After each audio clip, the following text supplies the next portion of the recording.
오늘 우리에게 주신 이 마태복음 28장 16절에서 20절 이 말씀은 예수님의 제자들에게 주신 말씀이지만 우리 모두가 다 예수님의 제자들이 되기를 원하는 것입니다. 그래서 우리 모두에게 주신 말씀이에요. 잘못 생각하면 이 말씀은 목사나 전도사나 선교사만 주는 말씀인 줄 착각하기 쉽습니다만 이 말씀은 우리 모두에게 주신 말씀인 줄 믿으시기 바랍니다.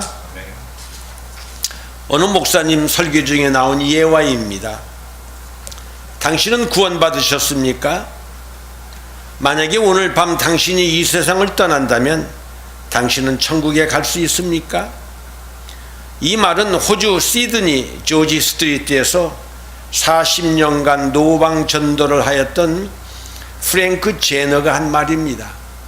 전도 폭발에서 이 말을 제일 처음에 쓰는 말이 되었습니다만 사실은 이 말은 호주에 있는 프랭크 제너가 한 말인 것입니다.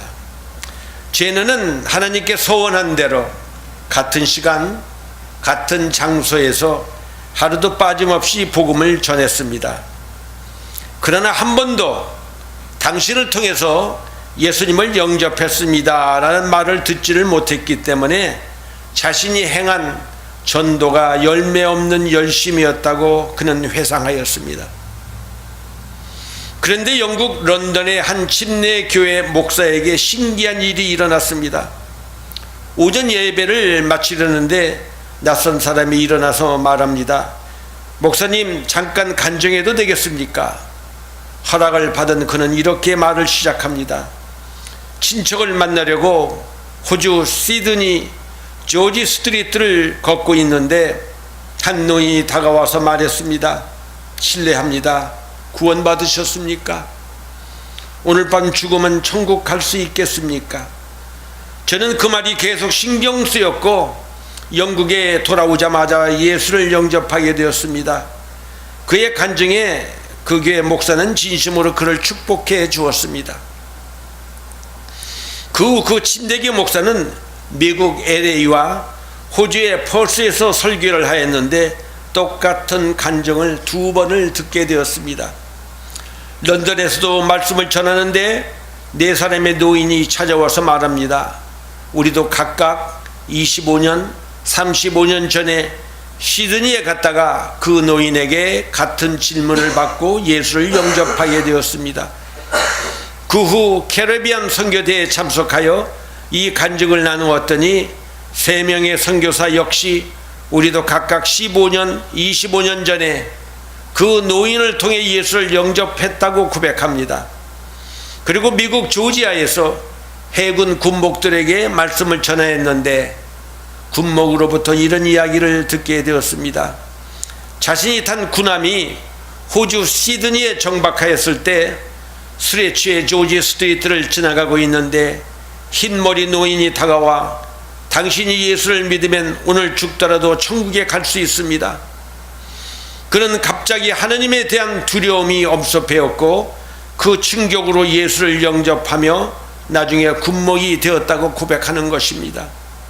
6개월 후 인도에서 선교사 집회를 마치고 식사를 하다가 인도인에게 물었습니다. 어떻게 크리스찬이 되었습니까?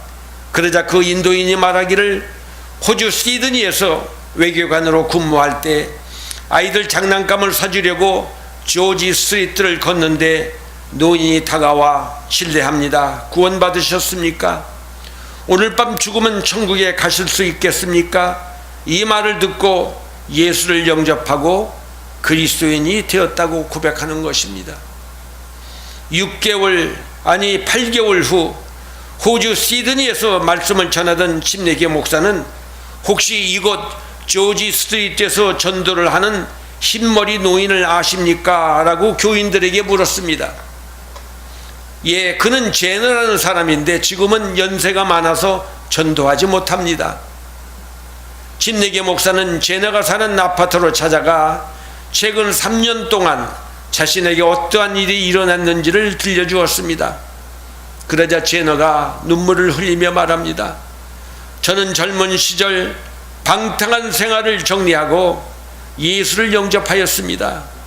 구원의 은혜를 갚기 위해 하루 10명에게 전도할 것을 다짐하였습니다. 그런데 지난 40년 동안 전도를 하였으나 열매가 없어 하나님 앞에 어떻게 설까 가슴 아파하고 있었는데, 내가 전한 복음으로 기적 같은 일들이 일어났다고 하니 너무나 감사합니다. 제너는 이 만남이 있은 지 2주 후에 하나님의 품에 안겼습니다.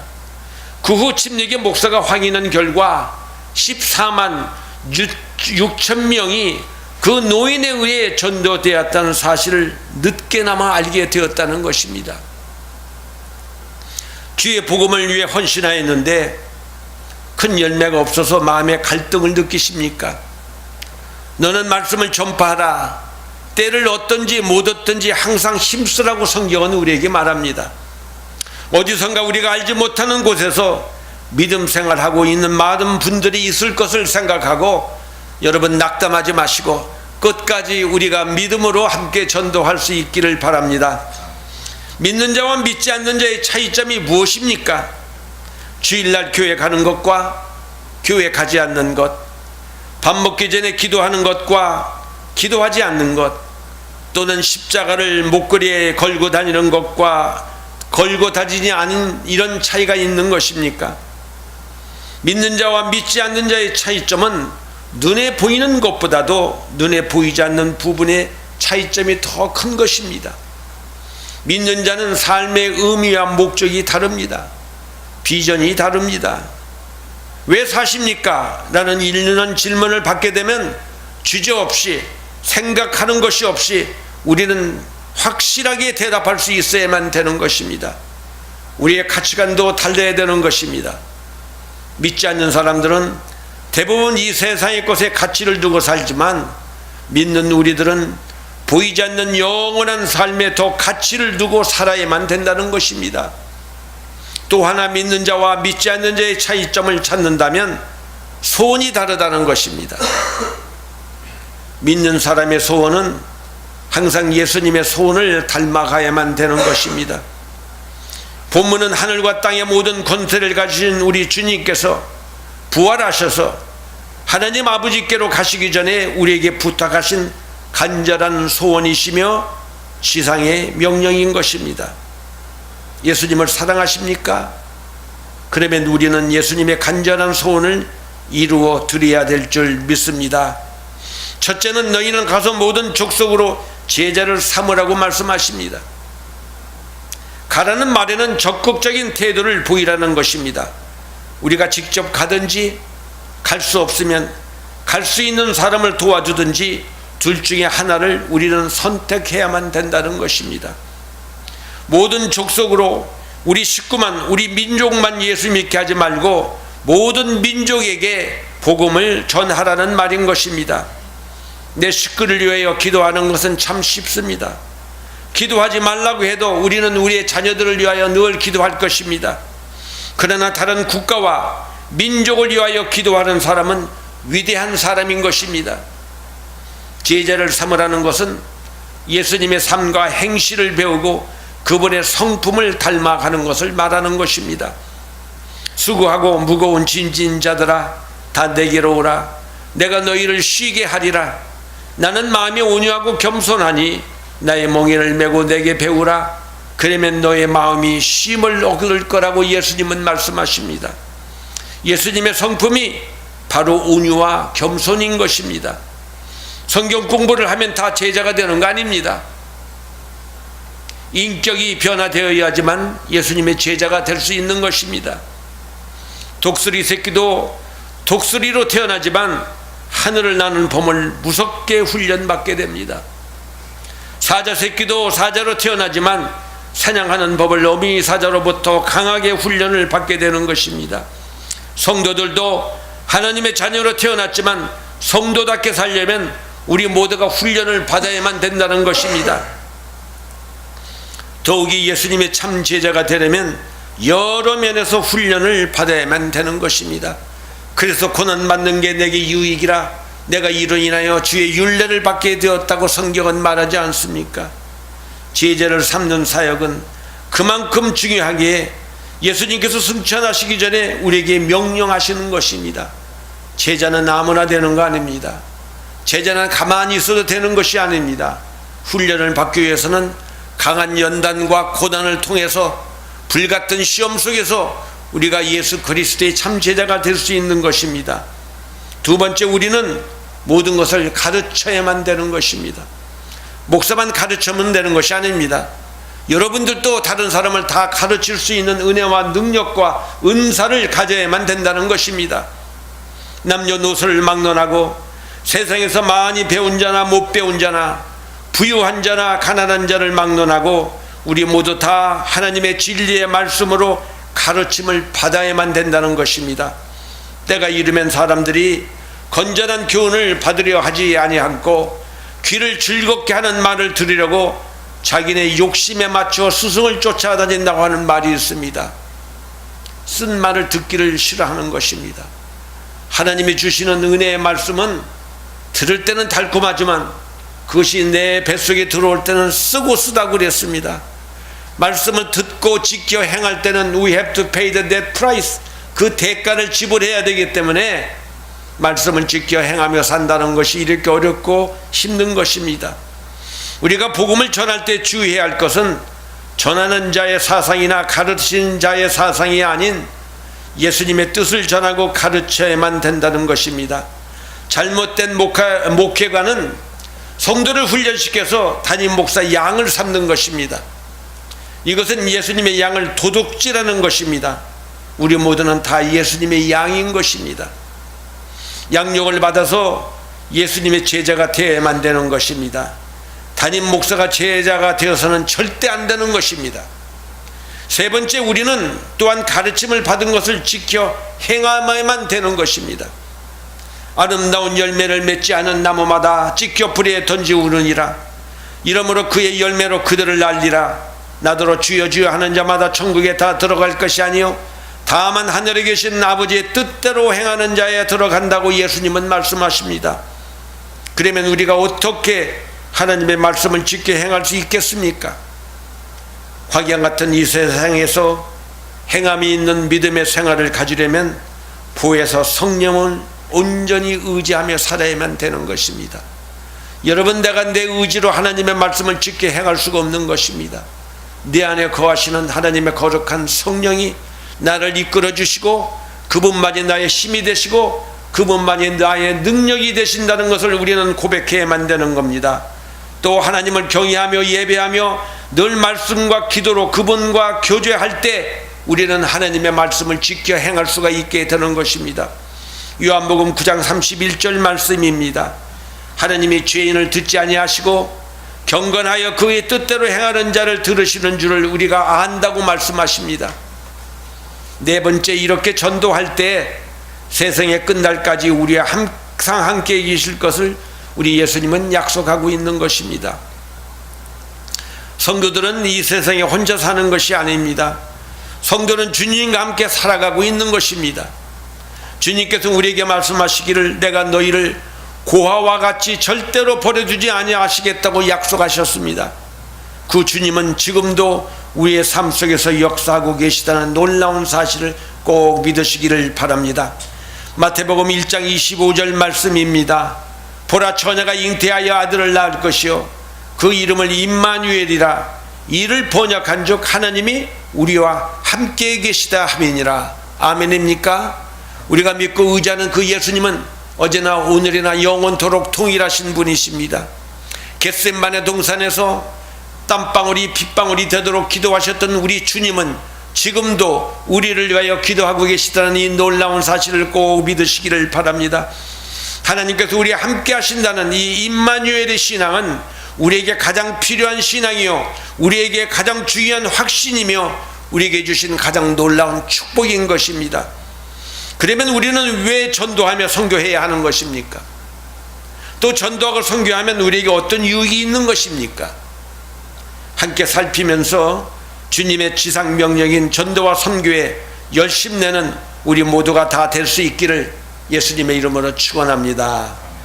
첫째는 전도해야 되는 이유는 한 영혼이 온 천하보다 귀중하기 때문인 것입니다. 마태복음 16장 26절에 사람이 만일 온 천하를 얻고도 제 목숨을 잃으면 무엇이 유익하여요? 우리 주님이 하신 말씀입니다. 사람의 생명이 왜 그렇게 귀중합니까? 하나님의 형상을 닮았기 때문에 우리 인간의 영혼이 그렇게 생명이 귀한 것입니다.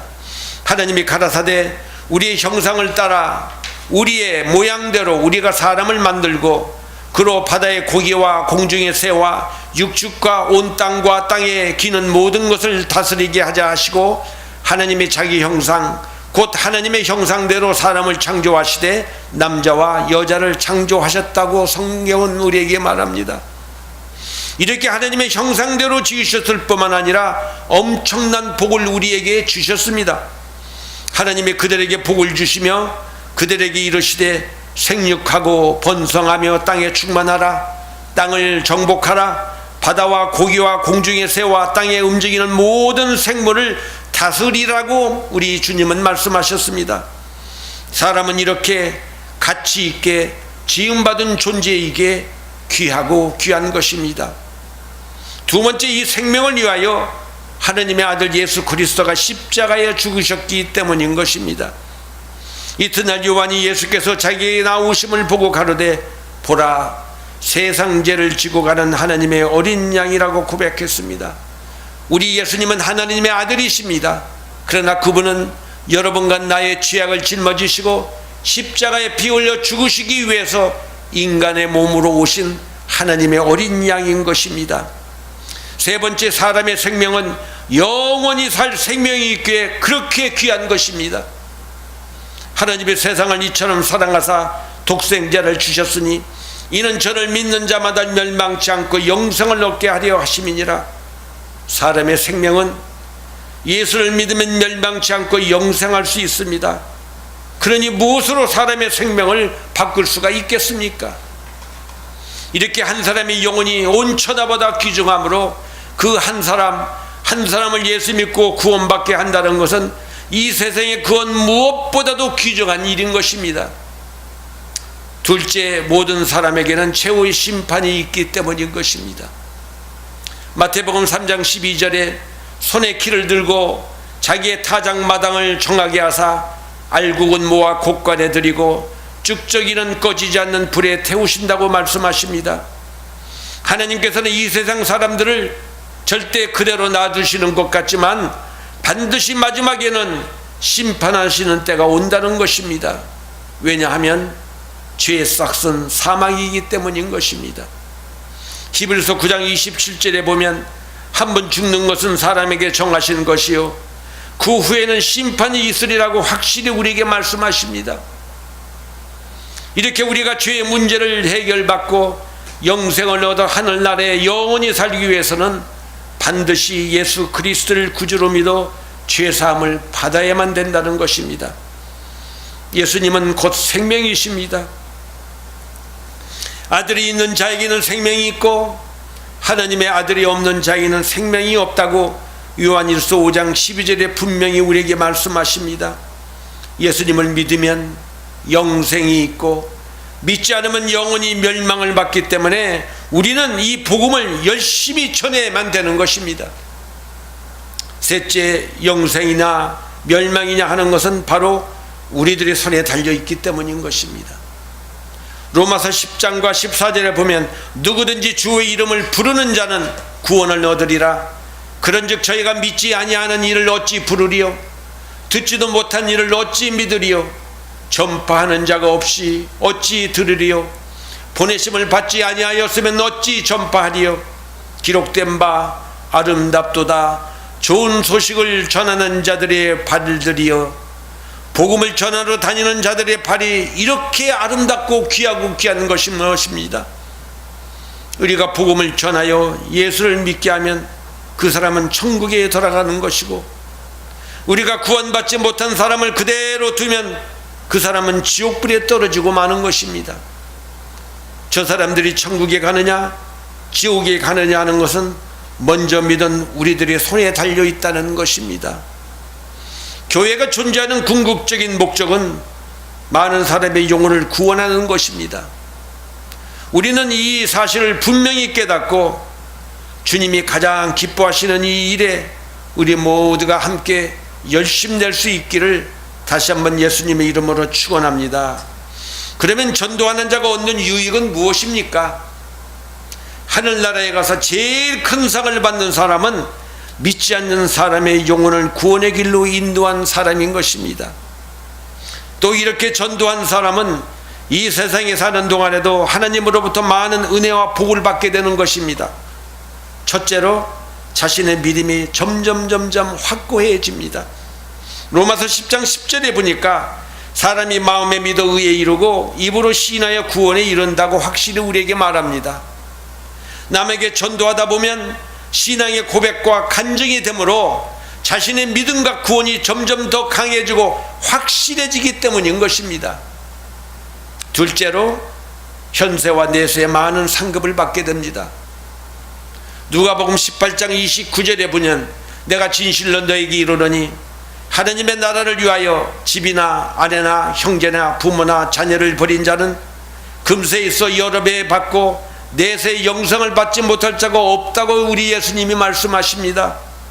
그러므로 우리는 기회 있는 대로 만나는 사람에게 최선을 다하여 예수 믿도록 전도해야 될 줄 믿습니다. 간절한 기도와 전도로 말미암아 영혼 구원에 함께 동참할 수 있기를 바랍니다. 또한 이것을 하나님께서는 현세와 내세의 큰 축복으로 갚아주시겠다고 말씀하십니다. 예수님의 간절한 소원은 우리가 전도하는 것입니다. 예수님의 간절한 소원은 우리가 선교하는 것입니다. 시편 71장 9절에서 다윗왕은 이렇게 기도합니다. 늙을 때에 나를 버리지 마시며 내 힘이 쇠약할 때 나를 떠나지 마소서. 제가 70살이 되어서 제 자신에게 주시는 하나님의 은혜의 말씀인 줄 믿습니다. 우리 모두가 전도와 선교 사업에 최선을 다하는 사람들이 되어서 현세와 내세의 큰 축복을 받는 우리 주 예수 그리스도의 놀라운 성도들이 다 될 수 있기를 예수님의 이름으로 축원합니다. 오늘 우리가 주신 주님의 말씀 가운데 내 심장을 뚫리는 말씀이 무엇입니까? 그 말씀을 하나씩 생각해 보며 주님, 정말 나는 예수님의 참된 진실한 제자가 되기를 원합니다. 이런 결단을 함께 할 수 있기를 바랍니다. 이 시간 주여 한번 외치고 주님 앞에 우리의 마음을 드리십시다.